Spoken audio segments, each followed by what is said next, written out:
বন্ধু আছে আপোনালোকে জানে বন্ধুজন চকু মুখ এনেকে কৰি পেলাই যে কথা কয় জানে আপোনালোকে আজিকালি মই তেওঁৰ কথা ক'বলৈ বাদ দিছো কিয় খেল আৰম্ভ হোৱাই নাই তেওঁ পলাই গুচি গ'ল তেওঁ বোলে এবাৰ নিৰ্বাচন নেখেলে আৰে বন্ধু তুমি ফিল্ডতে নাই তোমাৰ কথা আৰু কি কম হাফ টাইমতে তুমি পলাই গুচি গ'লা কাৰণ তুমি মানুহক অপমান কৰিছা বিভিন্ন ধৰণৰ দুখীয়া মানুহৰ মনত আঘাত আনিছা তুমি শিক্ষকসকলক অপমান কৰিছা তুমি মহিলাসকলক অপমান কৰিছা তুমি বিভিন্ন ধৰণৰ বয়োজ্যেষ্ঠ মানুহসকলক কৰিছা বিভিন্ন জাতি জনগোষ্ঠীক অপমান কৰিছা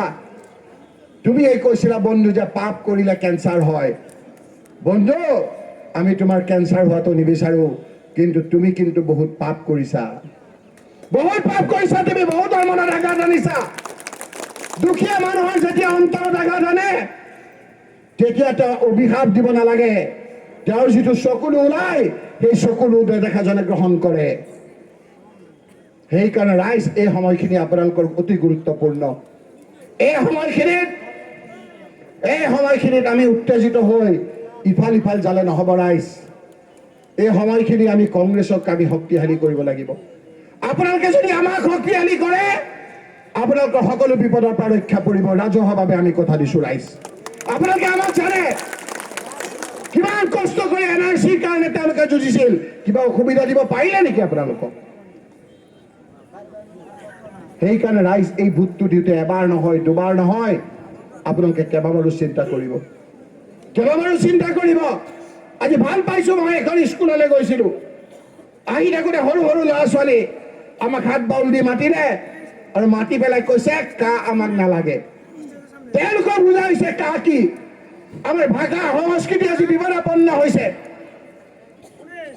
এই চৰকাৰখনে জোৰকৈ আমাৰ ভাষা সংস্কৃতিৰ ওপৰত এক কুটাৰঘাট ধৰিবলৈ বিচাৰিছে আৰু সেইকাৰণে ৰাহুল গান্ধী ডাঙৰীয়াই কৈছে যে আমাৰ চৰকাৰ অহাৰ লগে লগে আমি অসমত কা বলবৎ হ'ব নিদিওঁ চৌদিশে আজি মই গৈছো যোৱাকালি জলেশ্বৰত এই মোল্লাৰ লগত ভাষী সংখ্যালঘুৰ লোকসকলে আহি পেলাই কৈছে যে আমি ইয়াত শান্তিৰে আছো আমি সকলো জাতি জনগোষ্ঠীৰ লগত মিলাই আছো আমাক কা নালাগে কা আমি বলবৎ হ'ব নিদিওঁ তেওঁলোকে লিখিতভাৱে গামোচাত দিছে ৰাইজ সেইকাৰণে ৰাইজ আজি আপোনালোকক আমি আহ্বান জনাইছো এই সময়খিনি অতি গুৰুত্বপূৰ্ণ মহিলাসকলে আজি দেখিছে এটাৰ পিছত এটা বস্তুৰ দাম বাঢ়ি গৈছে নে নাই কওক গেছৰ দাম আজি কিমান পালেগৈ মিঠাতেলৰ দাম আজি কিমান পালেগৈ আজি আমাৰ দাইলৰ দাম কিমান পালেগৈ মাটিৰ খাজানাৰ দাম কিমান পালেগৈ আজি আমাৰ লাইটৰ বিলৰ দাম 100 ভাগৰ 100 ভাগ আজি বাঢ়ি গৈছে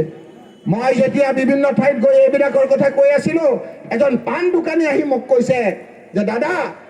আপুনি বেলেগৰ কথা কৈছে মোৰ পাণৰ দাম বাঢ়ি গৈছে 5 টকাৰ পাণ আজি 15 টকা হৈছে যদি কোনোবা দুখীয়া মানুহে মিস্ত্ৰীক মাতি আনি এটা ঘৰ বনাব খুজিছে কেঁচা ঘৰ পকা বনাব খুজিছে অলপ পইচা গোটাই লৈছে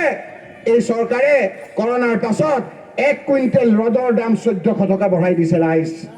দুখীয়া মানুহ এতিয়া পকা ঘৰত থাকিব নোৱাৰা অৱস্থা কৰিছে আৰু আমাৰ ইমান কষ্ট কৰি এই ব্যৱসায় ইয়াত বনাইছে আজি চৰকাৰে এইবিলাক ভাঙি দিছে আমাৰ চৰকাৰ অহাৰ লগে লগে এই ব্যৱসায়ীসকলক আমি সংস্থাপন দিম মই ৰাজহুৱাভাৱে ইয়াতে এজন মানুহ আপোনালোকে কংগ্ৰেছৰ বাহিৰে বেলেগৰ ভোট নিদিব সেইকাৰণে আমি আৰু দীঘলীয়া নকৰো আপুনি সকলোৱে বুজিছে চৌদিশে আজি কংগ্ৰেছ টিভিত দেখিছ না আপোনালোকে গতিকে আপোনালোকে স্বতঃস্ফূৰ্তভাৱে ওলাই আহিছে সকলো ৰাইজ ওলাই আহিছে আজি আপোনালোকে কংগ্ৰেছৰ সভালৈ আহিছে ঘৰৰ কাম কাজ কাটি কৰি থৈ আহিছে বয়োজ্যেষ্ঠ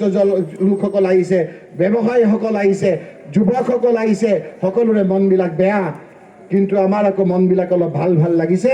1.5 মাহৰ পিছত কংগ্ৰেছৰ নেতৃত্বত মহাজোঁটৰ চৰকাৰ হ'ব আৰু মই দীঘলীয়া নকৰো আৰু বহু দূৰ যাব লাগিব গতিকে আপোনালোকক এইখিনি কৈ এই দুপৰীয়া আপোনালোকে ৰ'দত আহি থিয় হৈ যিখিনি কষ্ট কৰিলে তাৰ কাৰণে আপোনালোকক আমি কংগ্ৰেছ দলৰ ফালৰ পৰা ধন্যবাদ আৰু কৃতজ্ঞতা জনাইছো জিলা কংগ্ৰেছৰ সভাপতি ব্লক কংগ্ৰেছৰ সভাপতি আৰু যিসকলে এই কম সময়ৰ ভিতৰত ইমান এখন ধুনীয়া সভা কৰিলে সকলোকে ধন্যবাদ আৰু কৃতজ্ঞতা জনাই